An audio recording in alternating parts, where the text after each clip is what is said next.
Australian cartoon captures soul and nation. Larrikin of the early cartoons to the homegrown heroes, Meggs and the Potts and Wally and the Major. Cartoonists in Australia have been making us laugh or cringe for generation after generation. But political cartoonist Paul Zanetti says that our cartoons are in danger of being pushed off the pages by American imports, especially the strip cartoons. He joins me now, along with strip cartoonist Roger Fletcher. Welcome. G'day, mate. Now, I have to admit a bias here, because I am Australia's #1 Torkan fan. I love him. Anybody read Torkan? No? Yes? Yes? Oh, fantastic. Well, I'm very pleased. Thank you very much. You finished the slave trade. I read it yesterday. Finished the slave trade yesterday. That's right. New one next week. He falls in love in the next story. Does he? Well, as close as he can come. Yeah, he's Torkan. Yeah. He's a Loki's beard.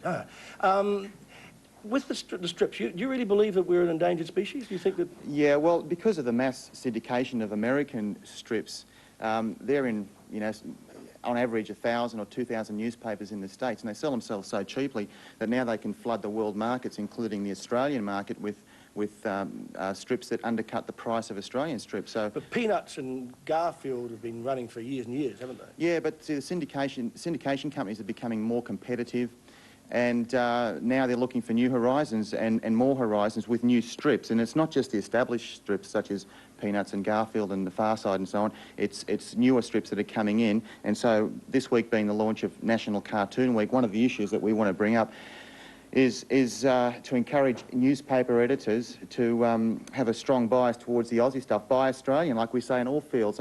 The government pushes, you know, regulation in television. There's got to be so much Australian content. There's got to be so much Australian music played on radio. And yet you look at something which is such a tradition in Australia, comic strips. Everybody loves their comic strips, and we're trying to say to Australians, write to your local editors and support the Australian product, because we have some of the best cartoonists in the world, and if they were drawing the same strips in the United States, they'd be syndicated en masse around the world. Well, we see, we have exported some cartoonists like Oliphant, won a Pulitzer Prize, Paul Rigby, his son. Political cartoonist, David Lowe, of course, New Zealander originally, then Sydney, and then to London, and was knighted by the King at the time. So we do have world-class... That's not the issue. The issue is the strips. Now, all the cartoonists you mentioned, I'm not so much affected because I draw political cartoons. And you have to be Australian. They have to be. If I did an American cartoon or on an American issue, it'd be a bit of a yawn. But it's people like Roger and the other colleagues in the club, in the Australian Black and White Artists Club, that really need the support. Now, you draw not only Torkan, but you also do Staria. Yes, that's right. Yeah. Can you survive on that? No, not really. The thing with comic strips in Australia is that even American cartoonists couldn't survive on what they make in Australia. There just isn't the market for them. Also, you've got the overseas, I mentioned Garfield, you've got the overseas merchandising coming here, which is immense. That's an enormous thing, especially recently.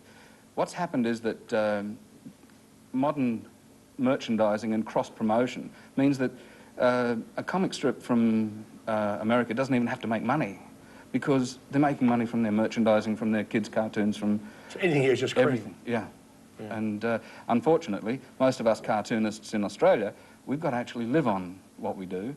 And so what we do is we try and push out our product as fast as possible and pretend we're famous so that advertising agencies will pay us a lot of money to do illustrations. Because you do other things. I mean, you do videos, music video storyboards, and you're doing a Paul Mercurio movie storyboard. That's right. I'm doing that now. In fact, I should be in Alice Springs, but I talked them out of that. But that's not your first love. I mean, you're a cartoonist. Storyboards are nice, but everybody wants to be a cartoonist.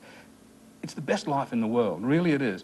Nobody makes any money out here. Whenever cartoonists get together, they keep on complaining about how little money they make. But nobody ever retires from being a cartoonist. It's the best life in the world, and if you could choose to do anything, being a cartoonist is what you'd do. Fortunately, as cartoonists, you hide behind a strip each day and you don't rely on your looks, so we can keep doing it forever. Thank you very much, Paul. I appreciate you saying that. Now, I can ask you this, because you do the strip with Torkan. How come, is it traditional with cartoonists from days of Modesty Blaze and Jane and all the women in Torkan and Staria, they never seem to have any clothes on? Yeah, well, it's more fun to draw them that way. I mean, that's hardly Buck Rogers, is it? That star. Yes, but I suppose it's a convention.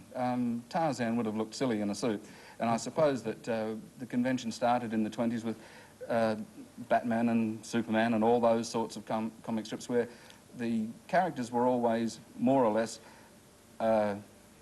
delineated, so that the action was better, and by modern standards, I suppose they were pretty racy. But it never has gone much past that, no. Except for some adult comics which you can buy now, and I suppose you always could. Penthouse and things like that, or yeah. Playboy. The actual comic strip market has more or less stayed the same. Although I'd like to think that Staria is a sexy character, she's not untasteful or distasteful.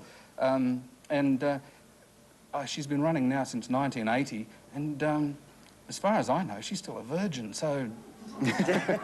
You ought to know. Well, it's as much as that she ever tells me, anyway. So when you created the character, she's a brand new character 40 years ago, Torkan's about 20 years old. Yeah.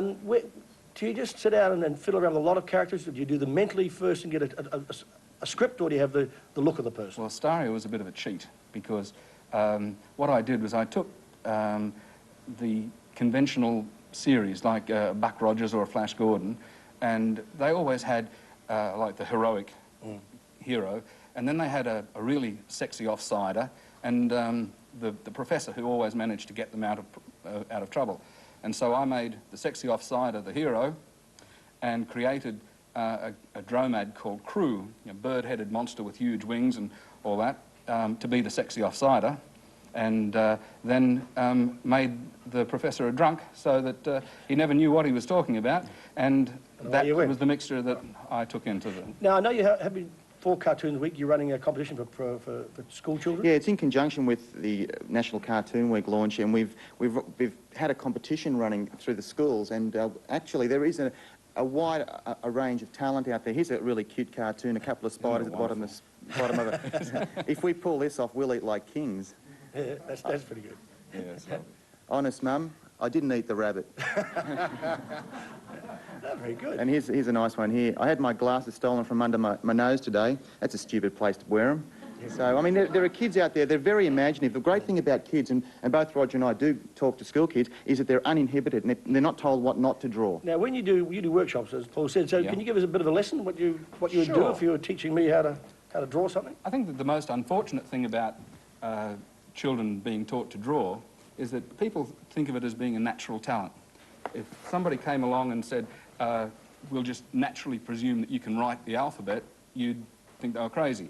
But what cartoonists do is they develop an alphabet of their own, made up of shapes, to give them a sort of a dictionary of shapes to use when they're drawing. And going right back to my early times, I was asked to do an advertisement, and I didn't know how to draw this particular thing because it had been done so many times before by so many people that I didn't know how to draw it differently. And then one day I was sitting at the table looking down at the floor tiles, and the tiles were shaped much like this, and I saw that some of them were discoloured, and they made a shape almost like an upside-down rocket ship. But when I added a few things to them, I suddenly had the character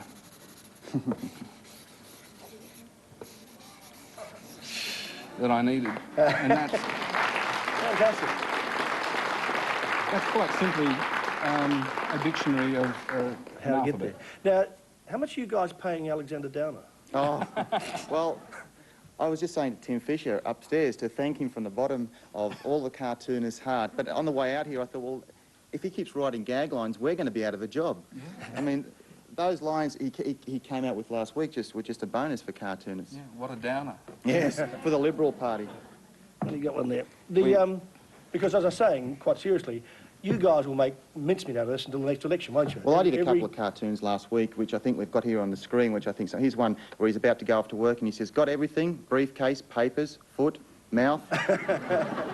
It's a typical day in the office. And here's another one, things that batter. That's a joke. And the guy behind him saying, Alexander Downer, so is that. I mean, it's just a bonus for cartoonists. I mean, Downer also has a wonderful face to draw. was a little bit worried. Every time a new, an opposition leader gets booted out and we have to sit down and draw the new one, cartoonists work all hours of the night because they're trying to establish their new cartoon character. And Alexander Downer took me probably about a week before I sort of got him, but I think I'm pretty happy with the way he looks now. You know, he's got this sort of really silly little boy look, and I usually have him in a sailor suit, holding a lollipop. So he's quite fun to draw these days.